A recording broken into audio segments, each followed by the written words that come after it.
tuned in to Northeast Kansas's #1 source for high school highlights. Kansas Prep Zone, fueled by BriggsAuto.com, starts now. Hey everybody, alongside Matt Blanchett, I'm JB Bowersfeld. Welcome to Kansas Prep Zone. And as we get deeper and deeper into the playoffs, we get fewer and fewer teams, Matt. But that doesn't mean we don't have a full slate tonight. And happy 11-11-11, by the way. We also have college basketball joining the fray tonight. So we'll get to hoops in just a bit, but we always start things off with prep football in the playoffs. Absolutely. They call this the sectional round. This is 6A, unbeaten Manhattan at Derby. Derby pretty good as well. The quarterback, Kellen Sims, looking for something, and he found it. Only problem is he finds Manhattan's Deontay Burton. He's going to return that all the way, a pick six, 80-plus yards to the house, 14-0. Manhattan looks like they're going to run away with this one, Matt. Deontay Burton getting it done all season. Second quarter now. Dakota Harwood passing. Going to have this one tipped, but Burton would come down with it. That sets up a 1st and goal. And after a pass interference, zeros on the clock, an untimed down would lead to Harwood into the end zone. 21-18, Manhattan on top. But Derby takes over in the second. Manhattan loses for the first time on the season. Tough time of the year to do so. Anytime in the playoffs, it makes it tough. 39-28, your final out at Derby. Let's move down in class to 5A. Shawnee Heights has run off 5 wins in its last 6 games. T-Birds with their hands full tonight. Jason Swift's bunch facing Marvin Deaners, Gardner, Edgerton, Blazers. Some fireworks this evening. Remember, the Blazers knocked the T-Birds out of the playoffs last season. Late, we've got Cole Foster here. Starts things off on the first drive. Picks up 14 yards and into Blazers territory. Later on that drive, Foster passing now.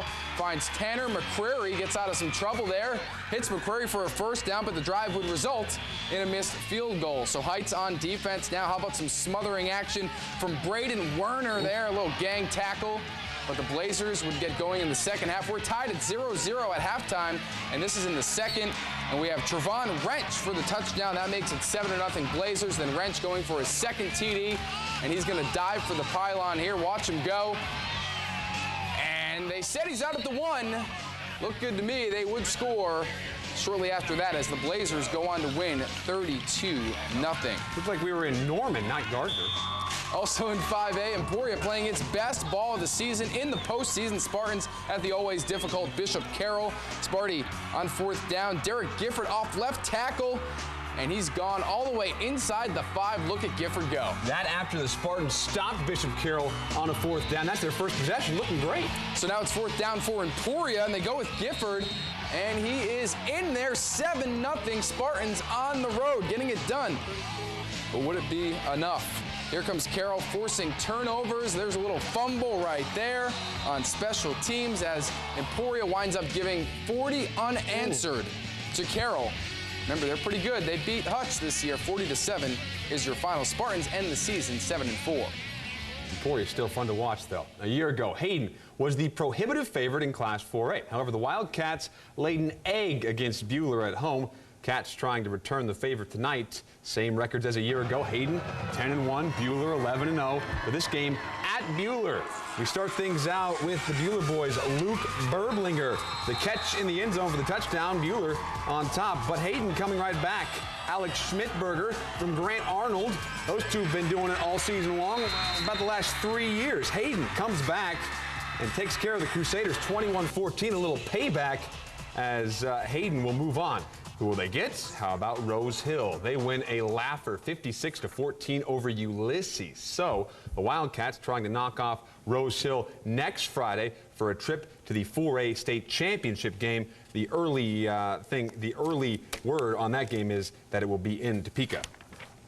Silver Lake looking for that repeat in Class 3A. Once again, the Eagles on the road with nearly 4 hours to drive to Galena. Remember, the Eagles young this year, and the Bulldogs 8-3 on the season. That was before tonight. Silver Lake taking to the air. Dalen Kruger hits Justin Malloy. Woo! Takes a big hit there. We slow it down for you, but he's a gamer. Kruger on the ball again, and this time he's keeping it. And Taylor Albright there for the sack. I have an idea. Run the football. Colby Haverkamp is going to do exactly that. He goes up the middle. That puts the Eagles up 7-0, and Big Lake wins big 26-6. So Silver Lake once again advancing in 3A. Also in Class 3A, Rock Creek hosting a game for the second straight week after knocking off Rossville last week. Caney Valley in town tonight. Start things out with Caney's Dustin Mullinax. Where is he? Right up the gut for a touchdown. 2-point conversion good, 8-0. Caney on top in the first quarter, but Rock Creek coming right back. Dylan Meyer going to the air, finding Logan Miner. Meyer to Miner. This play would set things up for Rock Creek. And it's not very often, Matt, you see the pitch up the gut. That's exactly what the Mustangs do on this play, though. They tie the ball game with a 2-point conversion in the third quarter and go on to win this one. So that set things up with a 16-8 victory as Silver Lake and Rock Creek set to tangle next week. Another tasty rematch in the playoffs, and we're not done with the football just yet. We'll look at 2 1A and 8-man coming up next. Plus KU and K-State in action on the hardwood. You're watching Kansas Prep Zone. Hey, let's do something cute. You mean for the fan bump? Yeah. Whoa, time out. This is the quarterfinals. We don't do things cute. Come on now, do it right. Okay. You're watching Kansas Prep Zone. Was that better? Yeah, like that. That was cute. What?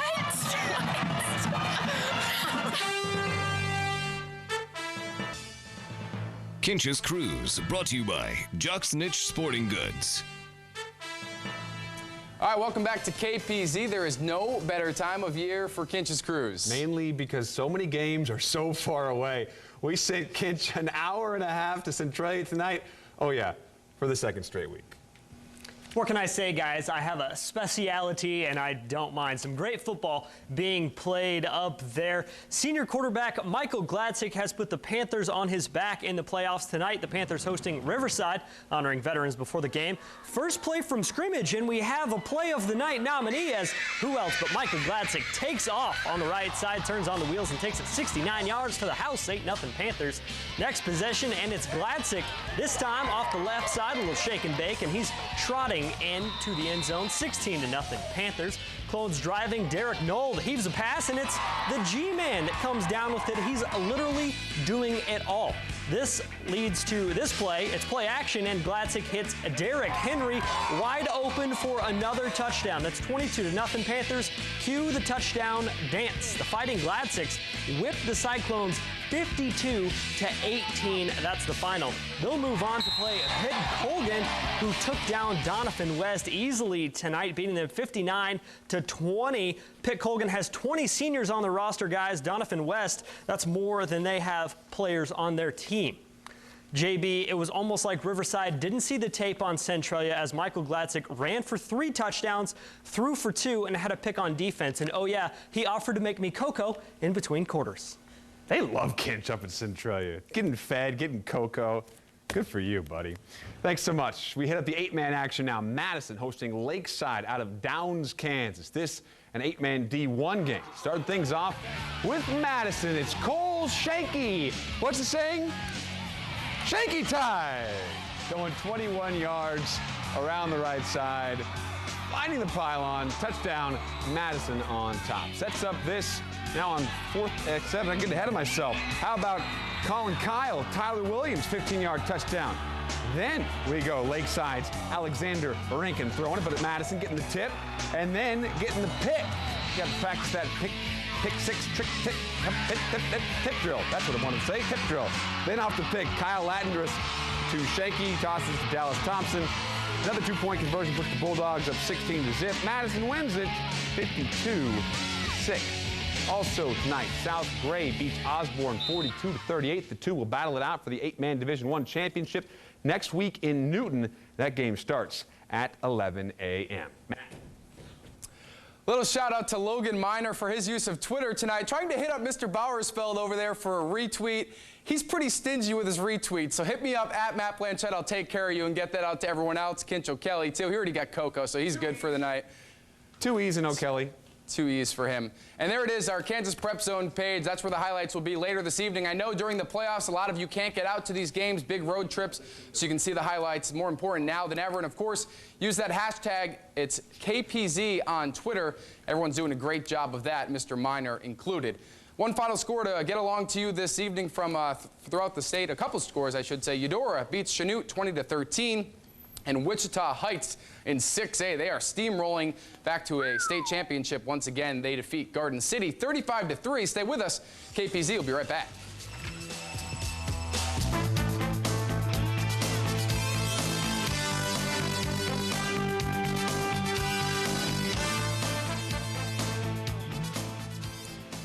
The prep portion of the show is finished, but the highlights will be posted shortly on ksprepzone.com. Good work, Josh. You too, buddy. Now we turn our attention to the opening night of college basketball, where the Kansas Jayhawks back with Tyshawn Taylor and Elijah Johnson. KU hosting the Towson Tigers, who went just 4-26 last year. It didn't take long for the Hawks to take advantage. Kevin Young, the Loyola Marymount transfer, in the passing lanes. The dunk puts KU up 19-5, and it's game over right there. Elijah Johnson doing the same, steal and the slam. It's showtime at Allen Fieldhouse. I saw one tweet tonight that said just rename it Allen Dunkhouse. Works for me. Off the Brick City, KU out in transition. Up top, Travis Relaford to Thomas Robinson. I think we're going to see a lot of that this year. Towson in the zone defense. Bad idea. Great ball movement by KU. It's Connor Tian starting things out, getting it right back, knocks down the three. KU cruising in this one. They hit the century mark, 100-54. The Jayhawks are 1-0. Different story in Manhattan. How about this one? K-State struggling early with Charleston Southern. Jamar Samuels out. He's suspended. And we go to the highlights here. It's Jeremy Sexton. Great pass to Arian Harper for the three. Charleston Southern put up 49 points in the first half. But here come the Wildcats. It's Jordan Henriquez with the block. That leads to Shane Southwell in transition. That's part of a 12-0 run. Cats cut the lead to 5. And then Martavius Irving with the steal up to Rodney Magruder. And he ties it up at 60-60. Crowd loving that one. Cats down by 1, and Will Spradling Young no more. He's a sophomore now, and that puts KSU up by 2, and they would go on to win. So scared early, but Frank Martin's still perfect in opener, 72-67. I think we can still call him young. K-State 1-0. Rough start for the Washburn Ichabod on their season opener tonight. The Woo fell to Arkansas Monticello 80-72, and in a shocker, the Emporia State women fell to Newman on the road 65-58. The Newman Jets knock off the Lady Hornets. How about this? In volleyball, Washburn hadn't lost all season in MIAA conference play, but they are swept this evening at Central Missouri.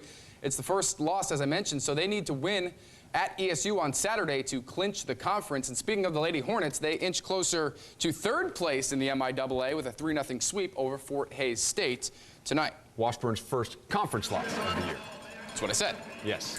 The Roadrunners forgot what it was like to be home. They played 18 of 20 on the road. Here they are back at Landon Arena. But it's Mike Erickson with the blast. Joe Kozlak there ties the game at 1-1 for Amarillo. Bulls add another 4 minutes later. Brooks Beeling from the doorstep, so that makes it 2-1, and we're still in the first period.